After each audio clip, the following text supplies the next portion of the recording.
Selamat pagi semuanya.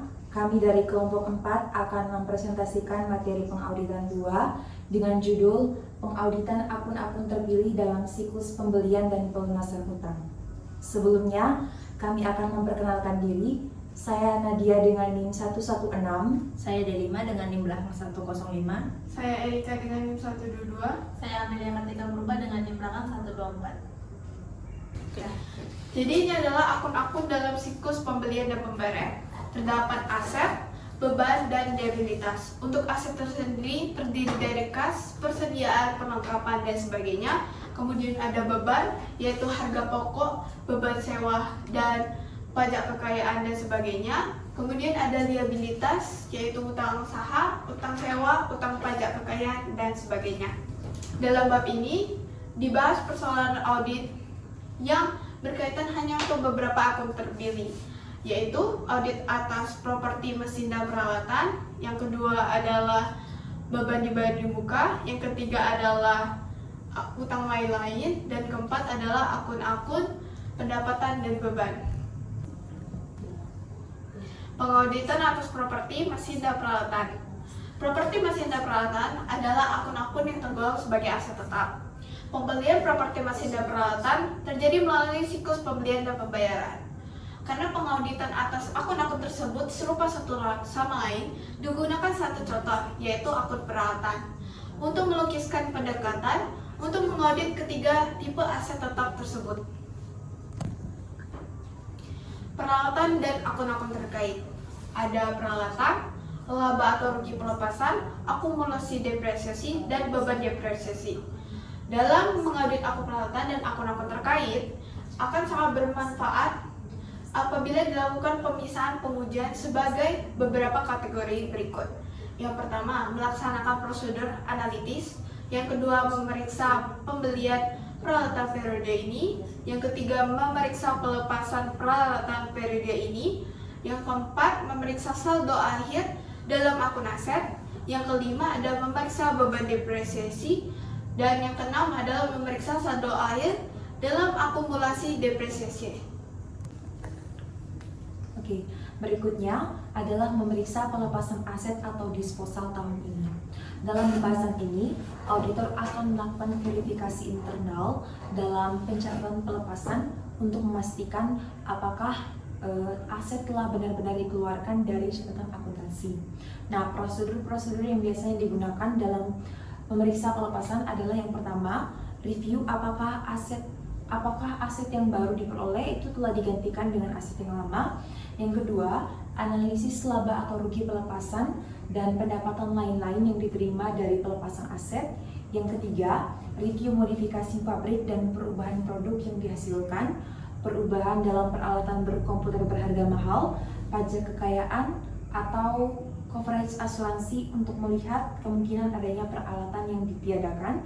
Dan yang keempat, melakukan wawancara dengan manajemen dan personil untuk personil produksi tentang kemungkinan adanya pelepasan aset.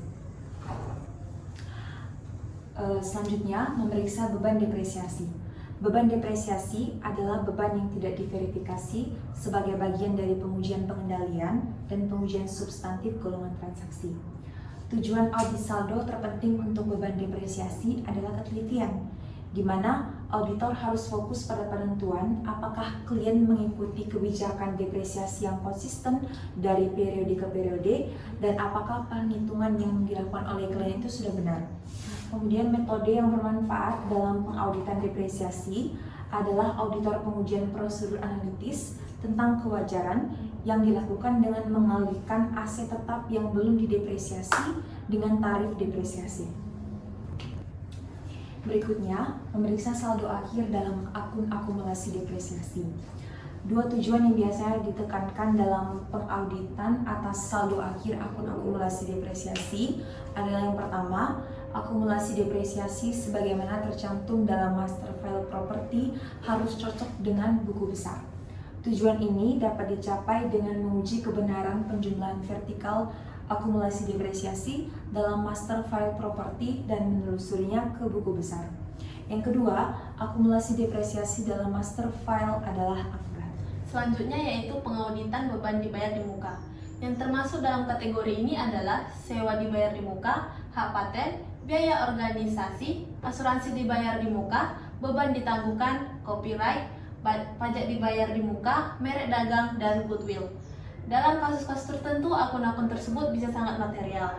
Namun, dalam kebanyakan audit, perusahaan tidak memiliki akun-akun sebanyak yang dicontohkan sebelumnya atau jumlahnya tidak material. Pengauditan beban-beban terutang. Kategori ketiga dari akun-akun dalam siklus pembelian dan pembayaran adalah beban-beban terutang, yaitu estimasi kewajiban yang belum dibayar yang timbul dari jasa atau manfaat yang telah diterima sebelum tanggal neraca. Kewajiban-kewajiban lain semacam itu misalnya utang gaji dan upah, utang pajak penghasilan karyawan, utang bonus pimpinan, utang honorarium profesional, utang sewa, utang bunga, dan utang komisi. Pengauditan akun-akun pendapatan dan beban. Dua konsep pengauditan akun-akun pendapatan dan beban berikut ini sangat penting dalam mempertimbangkan tujuan laporan laba atau rugi. Yang pertama, penandingan periodik pendapatan dan beban-beban perlu dilakukan untuk menentukan hasil operasi yang tepat. Yang kedua, penerapan prinsip akuntansi secara konsisten untuk periode yang berbeda diperlukan agar laporan bisa diperbandingkan. Selanjutnya, pendekatan untuk pengauditan akun-akun pendapatan dan beban. Pengauditan akun-akun pendapatan dan beban berhubungan langsung dengan neraca dan tidak merupakan bagian yang terpisah dari proses audit. Kesalahan penyajian suatu akun laba atau rugi hampir selalu mempunyai dampak yang sama terhadap suatu akun neraca dan sebaliknya. Selanjutnya, pengujian substantif pada akun persediaan. Pengujian pengenalian dan pengujian substantif golongan transaksi. Pengujian pengenalian dan pengujian substantif transaksi keduanya memiliki pengaruh simultan terhadap pemeriksaan akun-akun neraca dan laba atau rugi. Pengujian substantif terhadap sediaan ditunjukkan untuk memperoleh keyakinan tentang keandalan catatan akuntansi yang bersangkutan dengan sediaan, membuktikan asersi keberadaan, asersi penilaian sediaan, asersi kepemilikan klien, kewajaran penilaian di sediaan di neraca, dan membuktikan kesesuaian penyajian di sediaan dengan prinsip akuntansi berterima umum. Dalam prosedur audit awal, auditor membuktikan apakah sediaan yang dicantumkan di neraca didukung dengan catatan akuntansi yang diselenggarakan dengan mekanisme akuntansi yang dapat dipercaya. Dalam prosedur analitik, auditor menghitung berbagai rasio, yaitu tingkat perputaran sediaan, rasio setiap golongan sediaan dengan aktiva lancar, rasio laba bruto dengan hasil penjualan, untuk kemudian dibandingkan dengan harapan auditor. Misalnya rasio yang tahun lalu, rata rasio industri, atau rasio yang dianggarkan. Dalam pengujian akun rinci, auditor melakukan pengamatan terhadap perhitungan fisik sediaan, mendapatkan konfirmasi sediaan yang berada di tangan pihak luar, dan memeriksa perjanjian konsiasi. Auditor memeriksa instruksi ternalis yang dibuat oleh klien untuk perhitungan fisik sediaan dan melakukan pengamatan terhadap perhitungan fisik sediaan yang dilaksanakan oleh klien. Jika klien memiliki sediaan yang ada di tangan pihak luar pada tanggal neraca, auditor memverifikasi keberadaan sediaan dengan cara mengirimkan konfirmasi kepada pihak luar tersebut. Verifikasi penyajian sediaan di neraca ditunjukkan untuk memperoleh informasi apakah klien telah menyajikan sediaan di neraca sesuai dengan prinsip akuntansi berterima umum dengan penjelasan yang cukup.